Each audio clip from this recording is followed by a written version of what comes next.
Hi everyone. All right, so this will be my attempt at making a somewhat instructional video for how to play carriers properly. We'll see if I am able to do that for the purposes of this video, but hopefully what I'll be able to do is either make some interesting good moves that we can talk about that'll lead to me being successful, or we can see me make some mistakes and we'll be able to talk about those mistakes and about why they caused me to fail. So either way, it should be hopefully instructional and interesting for any aspiring carrier players. So the first thing we want to do as a carrier player is we absolutely want to take a look at our opening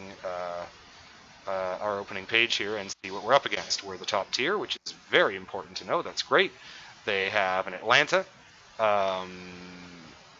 And Chappie, I don't remember if Chappie has defensive fire or not. Atlanta definitely does. We'll just assume they all do. But they have lots of fat battleships. We're against another Lexington, which is good.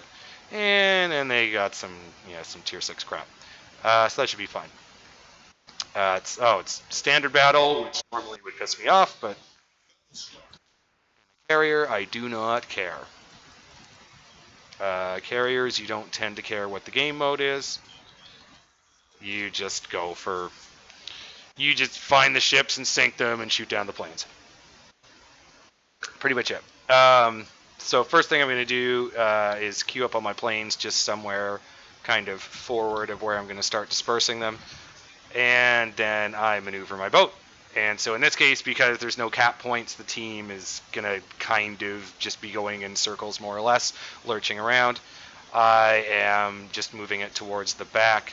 I am seeing, if we look at the minimap, which is where you should be looking most of the time, to be honest, when you're playing a carrier. Yeah, we do see that there seems to be a general direction, a big push kind of going up here. So what I'm going to do is I am actually going to put myself over right down about there.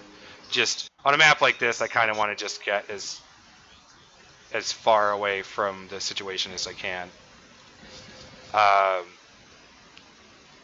Because yeah, you're not going to have to with cap points involved. The entire team could start migrating, and you can't just simply stay at the back. You have to move because what is considered the back moves as well. But in a map like this, yeah, it's more or less because it's defend the base. It's more or less standard. All right, so what do we got here? We got an Atlanta. We're not going anywhere near that, but I'm happy to spot it. But the Atlanta is moving away from the Bayerns, so that's interesting to me. There's another cruiser over there, but that's okay. We'll see what they do when I start moving this way. Meanwhile, our squadron over here. So what I do, I'm running Strike Lexington. So this is going to be mainly a strike tutorial. We've not seen the planes of the enemy carrier yet, which is worth considering. But I generally split up my package, at least for the early game, into 2 sets of 2. Especially since we don't know what the carrier's doing. So these guys I'm actually going to focus on least. I'm going to focus on these guys first. There's a Hatsuharu, but I don't see any reason to go for that with its low probability when we can go for a fat, juicy Bayern. I see a bunch of strikes, so hopefully, if we're really lucky, our Lexington friend has decided to go strike. That'd be great for us. That's not a huge connection. But I don't have anything else really in the hopper here. And he is letting it burn. He didn't immediately put it out like an idiot. So I am going to finish this one off. Readjust it on the way in. That looks like it's going to be good. Still just kind of mediocre. Okay, now we can focus on these guys. If I wanted to, I could take them over there. I don't know what I want to do here. I think there's a DD. Yeah, there's a DD. Okay, so we'll do some low probability DD killing action here. But you never know, and it makes your team really happy when you're able to kill one of these guys. So try manual drop. It looks pretty decent. Spread was okay, but what you gonna do? Now he seems to be gone, so we'll just let him go. Basically, if you don't get the X perfectly on where the boat ends up being when the bombs hit the water, you have a pretty good chance of missing. Yeah, I'm going to follow this guy around. Kind of feels like he's being cheeky. Because if his movement becomes predictable, like if he runs aground here, if I can kind of just spook him into running aground, which it almost looks like he's going to do, then his ass is mine. As it is, I should be able to take advantage of this, maybe? No, he's angling right. If I'd done that, he would have made it. Yeah, he's good. He knows what he's doing. Ah, and he got detonated. He might have been paying. He might have been paying some attention to me rather than to the map there. Okay, so what is that? Is that North Cal? That is a North Cal. North Carolina approached from the front with another battleship and a cruiser around it? No. So we're not going to waste our torpedo bombers. Ideally, we would have found a place to stick these by now, but it's better to just be patient. The Atlanta doesn't really present us with any opportunities. There's not really... Unfortunately, it looks like I might have to take this torpedo bomber all the way around, because it looks like most of the good bombing opportunities are still over here, where we have a couple of battleships with no cruisers. If the North Cal would come forward, I would go for him, but he's very wisely sitting here. I would have to go around to get to him, and in that time he would see me coming and that sort of thing. They're requesting fire support, so I'm happy to F5 that because I am actually coming this way. So what we're going to do is we're going to focus up here just because there's two battleships with very little escort. Our three battleships down here, well, there's not a lot I can do to defend them from the carrier, so what they should do is just stick together. They've got good AA. Whether or not they do that, we'll see. Our Leander just got obliterated by that Amagi. That Amagi is kind of who I want to go for, actually. He's looking a little fat. So we're doing the standard perpendicular attack, so we want these guys to come going down the length of the boat. That's a good drop. Bang, didn't get a good result, but at least got the fire. And then this one, we're just going to hop that right over the island. That's right about the right distance. That's going to be a really nice connection. And boom. So that took the wind out of his sails, and he will definitely be damage controlling after that with two floods. So this should be the knockout punch. And we're going to set that guy up for an attack. You know what? The team is actually going to kill that guy. So what we're going to do is we're going to try and kill this. We're going to be the good guy carrier here. Nah, I whiffed that. Didn't whiff that. I should have readjusted the first one, but that's okay. That should get it low enough where maybe this Colorado can kill him quick. Before eating too many of those.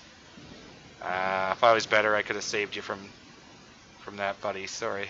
It's okay. He's going to get the kill, though. Do I need to make any readjustments? Yeah, I could move up over here, get a little bit closer. Okay, so early game. So let's talk about what I did in the early game. Early game theory, I like splitting my strike rather than having it in one big death ball, but that's play style. If you want to go for having it in one big death ball where you just look for kind of one ship with no AA cover and that's wandered off, then you're welcome to do that. I find as the competition gets better, as the players get better, particularly in high tier games or in ranked, I played this in ranked last season, you will find that they don't do that. So you don't have those opportunities. So what that means is you have to create opportunities. And if you have one big death ball of planes, then your opponents and all their cruisers know exactly where the threat is at all times. So if you split the threat, it's twice as many things for them to deal with. Yeah, because their carrier is strike, we're not going to be doing a lot except walking by each other to kill each other's teammates. So we don't have to worry about his planes too much. Air superiority is a different thing. But versus air superiority, it's worth noting that you absolutely want to split your strike.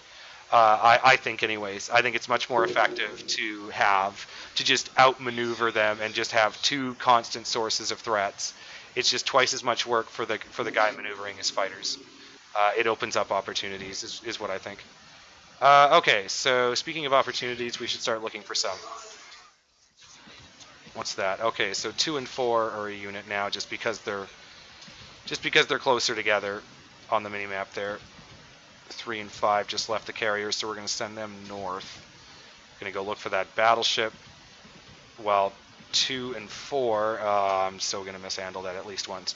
2 and 4 are going to go here. So what do we see? I'm really hoping this Chapayev just gets detonated before I get there, but it doesn't look like that's going to happen. But that's okay. So what I'm going to do is I'm going to set up my torpedo bomber at the perpendicular angle to the north cal, because that's what I want to hit. Looks like that guy's about to go down.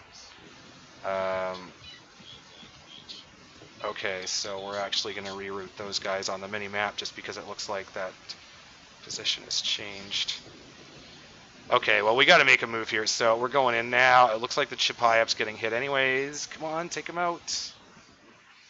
It would be great. Oh, shit, we got to get those guys out of there. There's a cruiser there. Chapayev is down. Manual drop on that. It's not ideal, but it doesn't matter. So this is dicey. I don't want to tort my own guy. I hope that the North Carolina, he's going to eat all of those. Look at this hit. Oh, and the Amagi didn't take any. Okay, so that would be an example of a successful drop. Wow, what a drop. That was crazy. Man, because if I had missed one of them, it would have gone right into the Amagi. Okay, the Fiji. The Fiji does not have defensive fire, but there's the Bayern. We have tough planes. We're going to abuse them now. So we're going to hold this one off. This one's just going to tank the Fiji's AA because it doesn't have defensive fire. This one's on deck. We're really going to try and abuse the burn mechanics here. So what we want to do is get a couple of fires on him. 4 hits, 1 fire, good enough, good damage. So now what we want him to do is to damage control. He's still burning. I need to reposition my boat. Too far away. Looking back, what do we got? What do we got? What do we got? He's still burning. He's burning and healing. Okay, so he's being smart. Okay, I'm going to hit him. He will damage control after this, but we've already gotten a lot of fire damage on him. It's basically taken away his heal. So if we get a nice punchy hit here, that looks pretty good. Right on the back end. Bam. 3 hits, 1 fire. He should immediately damage control. He did. We'll let our team know that he has used his damage control, and hopefully they will finish him off with HE or whatever. Yeah, so now most of their team's over this way, so we're too far away right now. We're over by the border. It's better to be safe, but yeah, it's definitely time to get closer. You know, I shouldn't say DC'd because they'll make that. I'm using it for damage control, but that also, common internet parlance, means disconnected, which is incorrect. I just noticed that now, which is weird. I'm really high. But anyways, okay, so this is actually a really tight fight, but I'm confident we're going to win this. That Bayern is pretty effed because of our efforts. Anyone can just shoot him with HE or, at this point, AP. He dodged the torps, but he's taken a bunch of HE, so as soon as they start a fire, he should be in pretty desperate trouble. Arizona, yeah, Arizona I'm not too worried about. I guess he should have been. So we're technically losing now, but this Bayern's as good as dead, so really we're tied. There he goes. Boom. Okay, so yeah, it's still a really tight game. I'm pretty sure we're going to win it. This Arizona does not have a cruiser close enough to him that anyone can see. It's back there. What is it? It's a Fiji anyways. It doesn't have defensive fire, so we don't really give a shit about it. Nice thing about American, particularly Lexington planes, they're designed to be able to kind of go up against Tier 10 AA, at least a little bit, so they don't really have a problem with cruiser AA. It's defensive fire that's your main problem. Unfortunately, Bismarck, we don't have a way to defend you, so we have to focus on our job, which is killing everyone else. If we really eat our Wheaties, we might be able to kill this guy without using the dive bombers. Let's find out. Coming right in. That looks really good. Oh! Well, I'm not going to bother using, let's put it this way, I'm not going to bother using the torpedo bombers. Dive bombers, I'll keep going that way. But we're going to save the, yeah, no, popped. No point. Team's got it. Next target. Next target is actually going to be the Fiji. Now, Fijis are difficult to torpedo because the British ships do not lose speed, really, when they're turning at speed. Now, the observant of you might have noticed that this guy's barely moving. But watch how fast he will accelerate and turn. Extremely fast, very hard to deal with. Lexington, no way. We'd have to go over the terrain. That's not going to happen. This guy might be in pretty significant trouble, actually. If those arm in time, they armed in time, so he is dead. Oh, he got hit. All right, so that was a good one. So that was very close. Those torpedoes barely armed in time. Now we get to go for the Lexington. Lexington has defensive fire, so if he's remembered to use it, then this won't mean anything. It doesn't look like he's remembered to use it, or he thinks that I'm trying to bait him out. I'm not. Oh, only got one hit. I have a feeling he's used it. Maybe not. That's very good AA, though, so he's still shooting them down like mad. Not wasting time, just getting as many in as I can. Oh, there's a high caliber. And a Confederate. And yeah, so that's pretty much it. If I want it to be really good right now, what I'd be doing is steaming. I'd still be steaming my carrier closer, but it doesn't really matter. Important thing to remember, in case you're wondering how I'm doing the jumping around planes, is if you hit the squadron number twice, it jumps you on the map to the plane. So that's a good thing to know. Let's take a look. He might have a little life left in him. There's the Graf Spee there. Full health.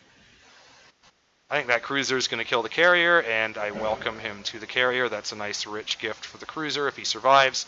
He's in New Orleans. He should be able to survive if he has his defensive fire. If he doesn't have his defensive fire, he could... Oh, he's going to die. Okay, so we're going for the for the carrier. Thought I was being nice. But no, the carrier just... Oh, the New Orleans might be able to survive that, though. Oh, no, New Orleans is dead, son. Wow, does it have torps? No, it doesn't have torps. All right, well, I guess this is where we're going. I was totally going to leave the carrier to the New Orleans because I thought he had it, but no. So yeah, we're going in. We're going to go in at the perpendicular angle. We go forward of the target. You either go forward of the target or back of the target. And then I'm not going to be cheeky about it. We'll just angle in. Mostly good. Blap. Dead. Report Graf bot. I'm not even going to bother taking this back to base. I'm just bringing it to soak up its AA. Oh, the Graf probably is a bot because he's just, like, he hasn't been active all game. So we'll use that to our advantage. If he is a bot, then... What's he doing? Well, he's not acting. He's doing all the moves right now. He's got a really good turning radius. Gonna bring the... Yeah, see his catapult fighter? Yeah, there we go. So we're gonna tangle his catapult fighter with our empty bomber squadron. Yeah, and it killed it. Because he's turning out and he's got some speed. Oh, that was really good. Wham! Right up the side. Oh, he's in big trouble. So I got really lucky on the placement of that manual dive bomber drop because that was my first click, as is this one. That's the first click. That's going to be, look where the X is, nice and tight, got the hit. That fire will burn because I'm guessing he's used his damage control, and we'll just leave. I don't care if I get the kill or not. I'm going to leave the bomber hovering over it so the team can see it, and we'll spot it out for the win. 195,000 damage, so a nice big game. And yeah, that is how I play carriers. That's an example of a good game where things went pretty well, we did things right, and we were top tier. So this is kind of when you're top tier, especially with the carrier, this is the kind of game where you want to take advantage of that. because it's very difficult to do. It's more difficult to do well in the higher tiers, like tier 9s and 10s. You can still do it. I've had some of my best games there, but in general, it's easier to have a nice dominant game on a when you're top tier. Yeah, and this will get us to 200k damage, it looks like. Oh, so short.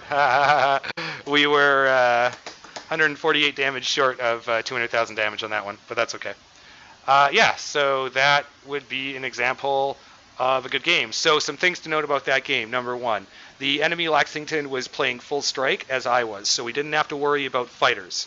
So that, again, this was ideal circumstances. We're against an enemy Lexington, not a Shikaku. Shikaku's always going to have fighters. Fighters change the dynamic. We didn't have to worry about them at all. So we were just about maximizing damage and avoiding cruisers like the Atlanta.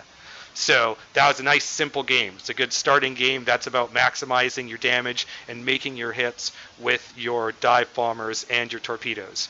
So the main thing to notice about that, notice how with the torpedoes, you always want to be having them coming in directly at their broadside, whereas the dive bombers, you want them going directly at their bow. So that gives you a 90-degree angle of approach between the two. They meet in the middle.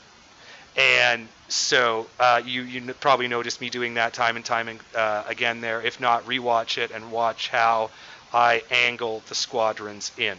Because that's really important. Hopefully I was commenting more on it. But yeah, worth noting that was a simple game. The enemy carrier was decent at strike, but not that good. We could generally ignore him. We didn't get hunted by destroyers in any significant way, and we were able to stay out of combat with no problems. So it was pretty much just shooting fish in a barrel. So situations like that, this is the kind of game you want to have. You really want to take advantage of situations where you've got lots of nice fat battleships. Only one North Carolina that I don't think I ended up even attacking. I think the team finished it off. And yeah, and then no signal, like the Fiji was no problem. We absolutely gutted the Fiji. So, you know, the Graf Spee, same thing. I think it was a bot. It kind of felt like it was. It came awake at the end there, but then it did things right, but it didn't matter. Yeah, so all in all, good game. Yeah, and we did take, obviously, we took number one on the team there, as we had high caliber and Confederate. And look at look at that economy. We made a whopping 123,000 silver. That's with premium profit for a 200,000 damage game. Thanks, Wargaming. You're the best. Anyways, so I'll do a few more games with different. I'll play an air superiority build. I'll play my midway, because midway is both air superiority and strike. It's what I like about it. So I think my next one's going to be a midway game. That'll be a little more complicated. This would be a good game for just looking at. Just watch how I set up the dive bomber attacks and the torp attacks. And especially watch how I use them in tandem with each other, and watch how I stack the damage, in particular with paying attention to when the enemy has damage controlled. These are the main things you want to focus on, particularly with American carriers, but certainly also with Japanese. Japanese also have more alpha strike damage. They can definitely just volley things off the field more, so that's nice. But we did see some big torp connections on that one, so the Americans can definitely do it too. Anyways, thanks for watching, and yeah, I'll have more of these soon.